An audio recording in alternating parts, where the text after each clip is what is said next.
Higala mayong nga buntag nagyapunta sa The Source of Truth Radio nga ginapresugdahan sa Minglanilla Missionary Baptist Church. Ang ato nga programa karon nakabase dinhi sa New Covenant Missionary Baptist Church nga ang presenting nga pastor mao si Pastor Jeppy Nepomuceno nga na diri na locate sa Shingaku New Covenant Baptist Church dinhi sa Yokohama, Japan. Salamat diay sa pag-tune in sa ato nga programa every now and then o sa pag-share sa ato ang mga videos. Hayan ang pulong sa Ginoo masabwag sa nagkalain-lain nga mga lugar. Luzon, Visayas o Mindanao lakip sa bangbahin sa kalibutan. Among ipaabot ang among mga pagpangamusta gikan dinhi sa Japan. Ang atong pagaisgutan ini nga kabuntagon mahitungod sa unsa man ang mga qualities sa usa ka nagamabungahon nga usa ka Kristohanon. Atong paklion ang ato ang mga Biblia diha sa ikaduha nga Pedro kapitulo 1 bersikulo 5 padulong sa 10. Nagakanayon ang pulong sa Ginoo.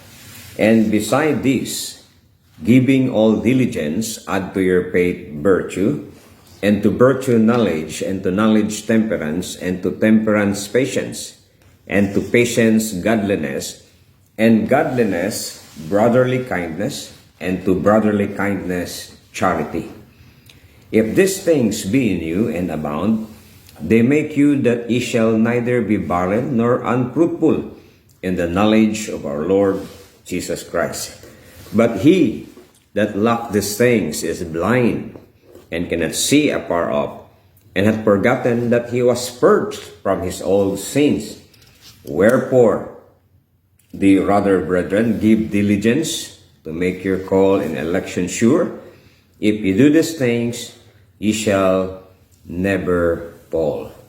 Kini nga bahin sa kasulatan, naghisgot kini mga kaigsunan sa ang-ang o hagdanan sa pagtuo. Na ay 7 ka mga virtues nga ginahisgutan dinhi nga naagid makita nimo sa kinabuhi sa usa ka nag-mature nga usa ka Kristohanon. Ug ang kada usa niini mga kaigsunan imo makita ang nagsunod o ang sa mga kwalidad mga kaigsunan. Kumbaga mura ni siya og spring nga mikat-kat ngadto sa usa ug naagid ang gitawag nato og ang pagtubo or kon ang progression sa diha nga ang usa ka tawo na himugso na diha sa pamilya sa Dios. Now ang scope o ang pag-demonstrate niini mga igsunan diha sa kinabuhi sa mga Kristohanon, of course ang Ginoo mo'y naglatid nagplaster niini, kompleto kini makita nato mga kaigsunan. Og of course no mga Kristohanon dili ta kontento nga mahimong dili kompleto sa ato ang Kristohanon nga pagkinabuhi. Gani, gisulti dinhi ni Pedro, nga matud pa niya, giving all diligence. So, entonces, sa short nga pagkasugilanon, nga ang pagtubo sa usa ka Kristohanon, dili lang ni mahitabo nga overnight o mahitabo diha-diha dayon. So, na gitawag nato og progression, dunay ang-ang, dunay gitawag nato og supposedly, ginaingon diri ang pulong sa Ginoo, giving all diligence. In other words, nga muhimo kita og effort sa ato ang paglakaw diha sa Ginoo. Now, kini nga mga nindot kayo nga mga qualities nga imong makita dinhi, giving all diligence, make an effort, kutob sa ato ang mahimo, and add to your faith, no? Ato ning idugang diha sa ato ang pagtuo. Now, dinhi na ay 7 things or 7 qualities nga imong makita sa gisulti dinhi sa ikaduha nga Pedro. Nagaingon dinhi sa diha nga magsugod ta sa ato ang kinabuhi o bag-o nga kinabuhi diha kang Kristo Jesus. And then we begin our life with God nga naa diha ang gitawag natong pagtuo. Nag-start siya diha sa ato ang faith. Pero ang faith mga kaigsunan ga progress na siya, no? Galambo, gatubo, hantod nga moabot ta sa maturity. Unsay idugang nato sa ato ang pagtuo? Ingon dinhi ang pulong sa Ginoo, number 1, virtue. Number 2, knowledge. Number 3, self-control. Number 4, perseverance. Number 5, godliness. Number 6, brotherly kindness. Number 7, love. Kining love mo gini ang pinaka-capstone, pinaka-highest point. Mura ni siya og gitawag og crowning achievement sa diha nga mo mature na ang usa ka Kristohanon. Now let me start with this number 1. Unsa man ning virtue? 7 qualities. Unsa man ning virtue mga kaigsunan?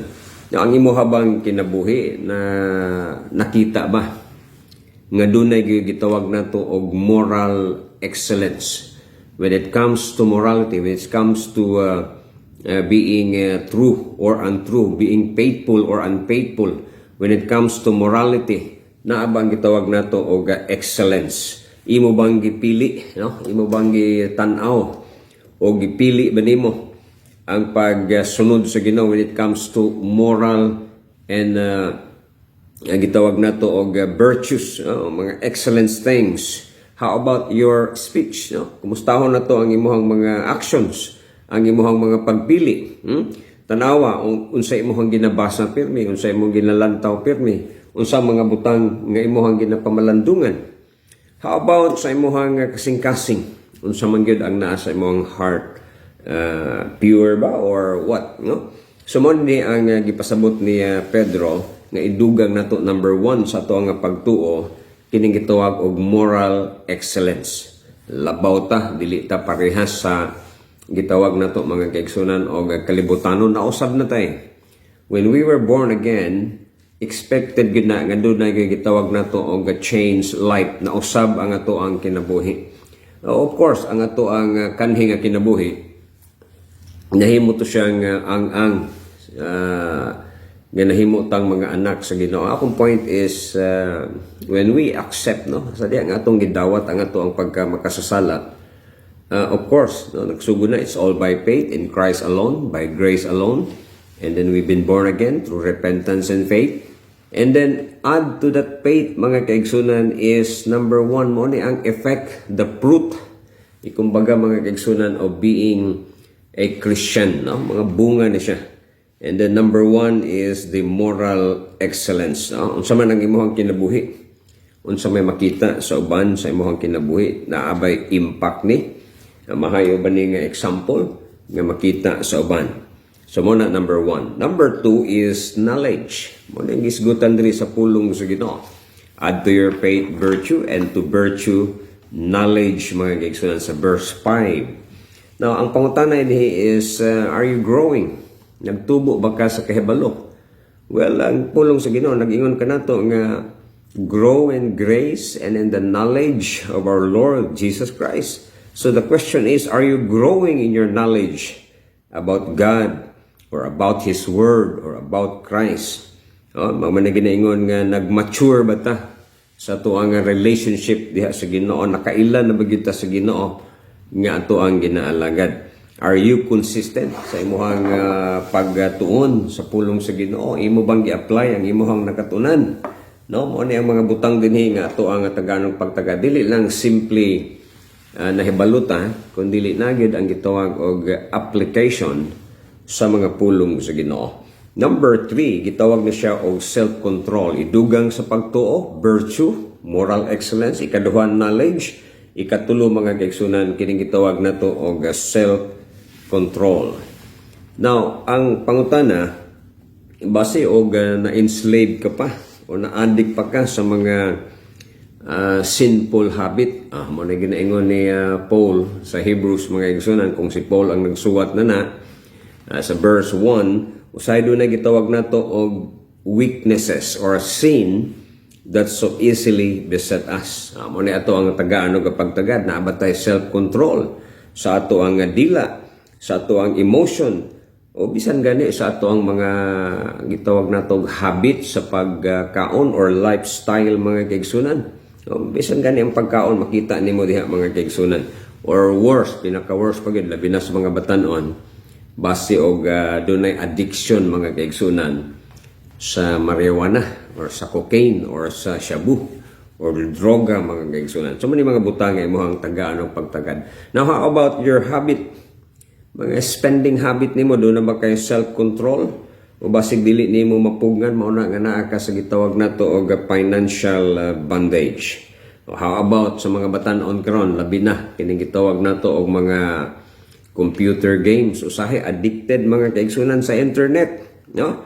So kanang pace pod nga self-control, kanang statement ba nga self-control nga dugang nato sa atong faith. Actually dunay pagtuon ani si Kenneth West, no, sa ka Greek scholar nga matud pa niya sa mga Grigo kaniadtong unang panahon. Gamiton ko ni kuning word nga self-control nga nag-describe sa usa ka tawo nga din na ruled out mga kaigsunan, o dili siya ruled kumbaga sa desire for sex, no, kanang gitawag og immoralidad sa sexual nga buhat mga kaigsunan, mo na self-control, no, mo na gisulti ni Kenneth West, no, kaigsunan. And then ato makita dinhi ang patience and perseverance, no. Number 4 mga kaigsunan, patience and perseverance. Unsa man ning idugang na pud nato, ang gawas nga naata excellent ta when it comes to moral, natay knowledge about the word of God, nag-grow ta in knowledge, and then natay gitawag self-control, and from self-control to patience. Actually patience here refers to endurance or perseverance mga igsunan. Akong question is sa diha nga moabot sa imo ang mga difficult situation, ay gitawag nato og mga kalisdanan, na ay mga discouragement. Ang pangutana is are you persevering? Naaba sa imo ang gitawag nato og pasensya mga kaigsunan. Are you responding to any difficult situation nga naagihapon ang kalipay nga matud pa ni Paul sa Philippians 4:4, rejoice in the Lord always, and again I say rejoice. So ang point nini is that we need to keep trusting, we need to keep caring, loving, and then obeying God, bisan pag naata sa under pressure na mga pagsuway sa kinabuhi. So mo na ginaingon nga dili ta mo give up. So usa ni siya sa idugang nato sa ato ang Kristohanon nga pagkinabuhi, if we want, no, kung gusto ta nga magmabungahon nga mga Kristohanon. Then number 5 nga gi-mention din ni Peter, add to your faith virtue, knowledge to self-control, self-control to patience. Number 5 is godliness. Agyud ang pagka-Diyos nun. The question is, are you Christ-centered? Are you God-centered? Dedicated ba ka sa pag-alangad sa Ginoo? What occupies your mind? Unsa man ang ilog sa imong kasing-kasing, godly things or worldly things mga kaigsunan? No? Asa man ka ma-enjoy kumbaga mga kaigsunan?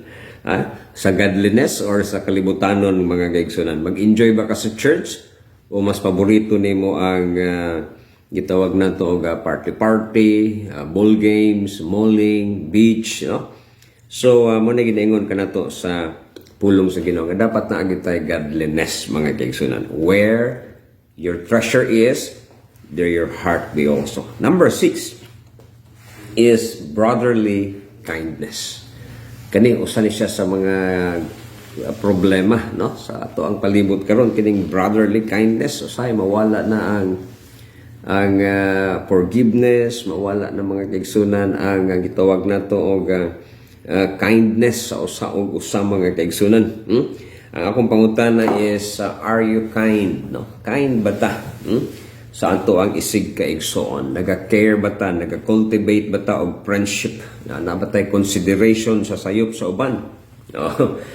Kita biya masayop sa ta, no? Gitawag mga igsonan og mainiton ba ta sa atong pagtagad sa uban, nakapa-inspire ba ta sa uban nga tao, nakapa-encourage ba ta? Mo ni pangutana diha, do we inspire other people? Nakahatag ba tag inspiration sa ila? Ato ba silang gi-treat mga kaigsunan with honor and respect? So those are the things nga imong nga Tagalog nga pagtagad. Sa diha nga ma-open ka, example lang, no? Unsa may imong respond? How do you respond? Are you ready to forgive and reconcile? So mo ni siya din brotherly kindness, serving, honoring, kind, hospitable, praying with them as a Christian mga kaigsunan. Kay mamo gini ang mga traits supposedly sa usa ka Kristohanon. Ready gid ta kanunay nga mo pasaylo na gid ang brotherly kindness. Then number 7, this is the last. Nga idugang nato sa ato ang faith, virtue, knowledge, self-control, patience, and then godliness, brotherly kindness, and from brotherly kindness naning gitawag nato og love. Mo ni siya ang pinnacle, mo ni siya ang pinaka highest point. Yan, the capstone, mga kaibigan, the crowning achievement, shall I say, sa tanan nga lihok o trabaho sa Ginoo dinhi sa matang usa kanato. Gani, according to 1 Corinthians, love is the greatest. Mo ni pinaka labaw, faith, hope, and love, but love is the greatest. Pinaka taas, mga kaibigan. Now, how about you? Kumustahon na to ang atong kaugalingon? Do we love God? O basig ang atong kaugalingon lang wala gitay sacrificial serving nga gugma diha sa Ginoo. Next thing is, are you really in love with the Lord? Yung love din mga kaibigan. Ang love din is an action word actually. I mean, do you obey God? Imo bang ginasunod ang Ginoo? How about your family? Do you love your family, your parents? Do you respect them, honor them? Labi na sa mga batanon. And then sa mga ginikanan pod, ato bang gitagad pod ang mga panginahanglanon sa ato ang mga kabataan, labi na sa tanggagmay pa sila. Kaya kumadagko na, doon na sila kaugalingon nila nga mga desisyon. But if you train a child in the way he should go, the things that they have learned when they were young, ilahan nang mabantayan, ilahan nang ma-practice bisan sa ilahang pagkatiguang hinon. Doon na yung mga kabataan nga mo na gitawag nila mga igsunan og lahi gyud og taras, no, bisa kung imong gitudloan. Pero buhaton nato ang ato ang mga responsibilidad. Naagyud ang love, no? So do you love others? Gawa sa pamilya. Nahigugma basabta sa uban the way the Lord loves us, no, di ba? So muna diha mga igsunan, and the conclusion of all this mga igsunan sa 7 tawag na to og mga virtues nga idugang nato sa ato ang faith mga kaigsunan, mao mo ni siya ang pinakayawi gyud, no, pinakayawi sa ato ang Kristohanon nga pagpamunga, no. Pero first and foremost, before ko magtapos mga kaigsunan, usahay dili ta mamunga tungod kay wa man tanahay mungso, no. So are you born again? Tao ba ka pag-usab? Because a dead spirit, dili man siya motubo, dili man siya makabear of fruits. Unsaon niya pagdugang sa mga 7 virtues nga atong discuss karon. By nature, evil ang tao. Nga, di ba? So maybe mausad na ang rason mga igsunan nga usahay dili ta makapamunga. Mao na rason nga dili ta mature. Mao na rason nga walay progression sa mga virtues nga gi-mention sa 2 Peter chapter 1. Mao na nga ang worship usahay para nato murag dili kayo importante, waste of time, di ba? So mao na diha ang gisulti kanato sa pulong sa Ginoo mga kaigsunan. Then lastly, mo ingon na lang ko sa inyo hanining kabuntagon, when we bear fruits, no, sa diha nga nagpamunga ta mga kaigsunan, kung naan nato ning fruitful virtues, mga virtues nga natin atong discuss sa 2 Peter, then I think mga kaigsunan sa diha nga ma-plaster og mahaluna ni siya, no, mo na ginaingon timaan sad na nga buhi gyud ita anak tas Ginoo kay naaman ning 7 virtues, naaman ning fruit of the spirit, naaman ning love, naaman ning joy, naaman ning peace, long suffering, gentleness, di ba, goodness, faith, meekness, temperance, nga mga gitawag nato mga kaigsunan og mga bunga sa balaan nga espiritu. In fact, this is the highest goal of every Christian mga kaigsunan, that is to grow, to mature, and to bear fruits mga kaigsunan. So mo na nga sa diha nga nagpamunga ta, ilahanan lang na siya nga anak tas Ginoo kung naa na siya. Pero kung wala na siya, unsaon pagtubo mga kaigsunan, unsaon pag-grow nga wa mangani mahimugso.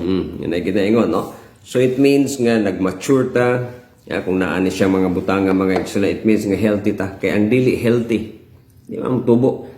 Ang immature, dili man mutubo. Kita bakag kahoy nga bata pa nga nagapamunga, Entonces ang mga immature nga mga Kristohanon usahay dili nimo makita sa ila ang bunga mga kaigsunan. So mo na nga sa diha nga makita nato ni it means nga nagbungan ta, it means nga anak tas Ginoo. It means mga kaigsunan nga naghinahinay ta pag mature kay ang immature nga kahoy di na mamunga, di ba? Nya healthy sad. Kay ang dili healthy, bisan asa nga aspeto, ang dili healthy dili gina siya magapamunga mga kaigsunan. So negatively, maingon na lang po ko sa inyo, kung ang Kristohanon wala gapamunga, timaan sad na siya, sign sad na siya nga dili siya healthy, immature siya mga kaigsunan, o dili ba ka basig fleshly lang siya, carnal, kumbaga mga kaigsunan, o di ba ka wa gyud mahimugso pag-usab. Muna nga, kita nga nagapamalandong karon sa pulong sa Ginoo, maghimo ta og inventaryo sa ato ang kaugalingon, atong i-assess ang ato ang kinabuhi. Are you growing as a Christian? Nagtubo ba ta ingon nga mga Kristohanon? Unsang klase nga bunga na ba nato ang 7 virtues nga atong gisgutan karon? Nagpamunga ba ta? What kind of fruit nga imong ginapamunga? Matud pa sa ato ang Ginoo, you shall know them by their fruits. Mahinaot ko nga inyohang na pamalandungan, ang ato ang ginapamalandungan ini nga kabuntagon. Kini si Pastor Joel, temporaryo ko nga manamilit, apan sa dili pa magaampo kita. Amahan nga langit no, nagapasalamat kami sa panahon nga imong gihatag kanamo, din kami makapadayon sa pagtuon o pagpamalandong sa imong pulong. Itugot usab nga niini nga adlaw, ikaw among mahimaya. Kini mga butang nga among gisgutan karon, nga among idugang sa pagtuo, unta mo manifest ni siya sa amo ang tagsa-tagsa ka mga kinabuhi. Mag-desire unta kami. Hantod mo abot mi sa pinaka-crowning achievement nga mao ang gugma diha kanimo sa among isig katawo, sa pamilya ug sa imong buluhaton. Among giampo sab ang wala pa diha kang Kristo Jesus. Unta Ginoo ikaw motandog nila o ikaw magaluwas usab kanila through repentance and faith. Amo sab nga giampo karong adlaw. Give us Lord today our daily bread. Ang among adlaw-adlaw nga panginahanglan, we need your grace, kinahanglan sa imong mercy, protection, imong pagtagbo sa among gikinahanglan, whatever Lord, it may be physical, it may be mental, or it may be spiritual nga mga panginahanglanon, or even financial nga mga problema. Among itugyan ang tanan diha kanimo, and thank you Father for forgiving us of our shortcomings. Tanan among isalig kanimo karong adlaw, pinaagi sa pangalan ni Kristo Jesus, ang pangalan nga dili gyud malabwan, labaw sa tanan. Kini among gihangyo diha kanimo. Amen. O amen. Maayong buntag sa tanan.